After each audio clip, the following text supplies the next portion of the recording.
Honestly, nobody really. It's only an encasement. You see, a Dalek isn't really a thing. It's an encasement for a thing. It's a being that used its brain so much that it lost the use of its arms and legs. That's right, John, isn't it? It's right. Good.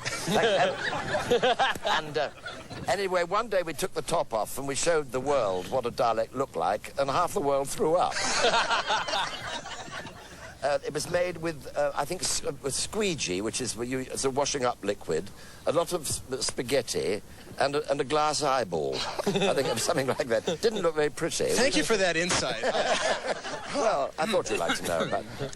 So, no, they weren't my favourites, but, I mean, they were the world's favourites. I mean, there's no question about it. The Dalek was the most feared. And still retains this amazing magnetism for fans. Yes, I think so. Yeah. Brian Sloman, as you were growing up in the UK, what is your most lingering impression of Doctor Who growing up as a child? Obviously, you've passed those years. Well, I was 10 years of age when the programme came out, Eric, in a small English boys' boarding school, and it was singularly the most important programme on television in our lives. And, of course, being in a disciplined society of an English boys' school, we weren't allowed to watch television all the time, and so TV was a treat, but Doctor Who was a particular treat. And you'd have all these young men running around the English playgrounds imitating, I'm sorry, John, imitating Daleks. Yeah. So it was fundamental to our growing up.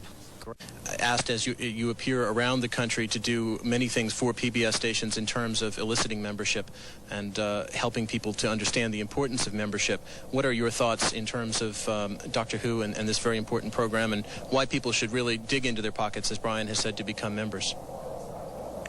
Well, purely to see it. I mean, they won't see it. If it's their favourite programme, they won't see it unless they do.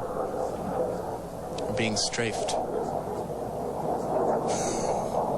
It is very important indeed, and I know that it is very different here in America with the this television situation with the public television station than it is in Britain. And as John has suggested, it is as simple as that. If you do not help your public television station, then it is not possible for them to bring you the kind of programming you enjoy, like Doctor Who. As I can turn to Sylvester, he is experiencing his first wave of Doctor Who in this country as a part of this tremendous institution. Sylvester, what is your initial reaction to the fans of America, and what are your thoughts about public television as you pick up the role? Well, I mean, the fans are great. I mean, they're wonderful, amazing people. And they gave me such a great and joyful welcome when I arrived. I thought someone else had come onto the stage when I arrived, but it was only me, and I was so pleased. And they all dress up and in these wonderful costumes from the show. It's like gives you a feeling of what it's going to be like working with all the monsters when I get there. John Nathan Turner, you've experienced working with the monsters as well, and you've obviously been a very great supporter of Doctor Who here in America and of the PBS stations, one of the best friends that PBS stations have. Your thoughts on the importance of membership?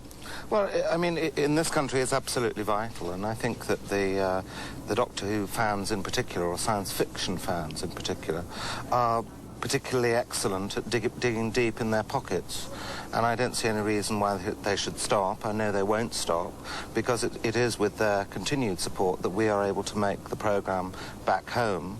The money here goes to Lionheart, that money comes to the BBC, and we're able to make more episodes, we're able to keep going. So one thing is feeding another, really, so please don't stop, everybody. Does the energy that you pick up from Doctor Who fans here, and by you, I mean the entire show staff, obviously people from around the world bombard your offices and the BBC's offices with letters and thoughts and suggestions. How does that energy assist your staff in keeping on with this very important show? Well, I think it's a very privileged position in a way, because many television shows are made in a vacuum. And there's no kind of reaction. It's not like working in a theatre where you have an audience, or like tonight where we have a few supporters around us while we're chatting. We're making a programme in a television studio and there's no feedback. So that fan mail to the office, whether it's asking for Dalek blueprints or whether it's offering a suggestion for a new companion or a new storyline or whatever, is very interesting to read.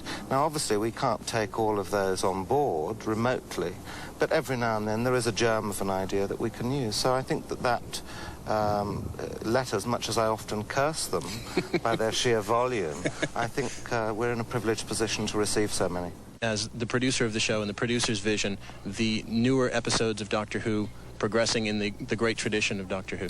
New ones from Sylvester onwards, you mean? Absolutely, yes. Well, as I mentioned, a more heightened strength of comedy.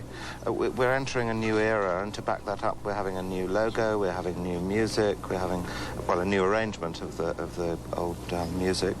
So the whole thing will have a kind of fresh look.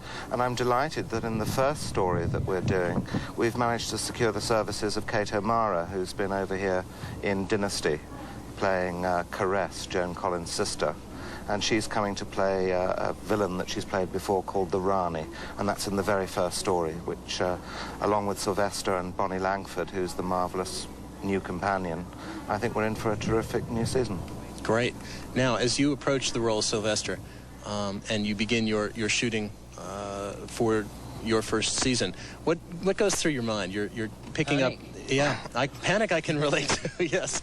You're picking up quite a distinguished mantle in taking on the role of the Doctor. What do you hope to be able to accomplish with it over the period of time that you'll be playing the role?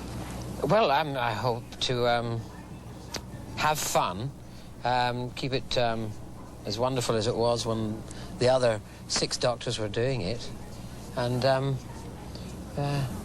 enjoy it, really. If I enjoy it, then I know that the audience will enjoy it, I'm sure. I'm sure they will.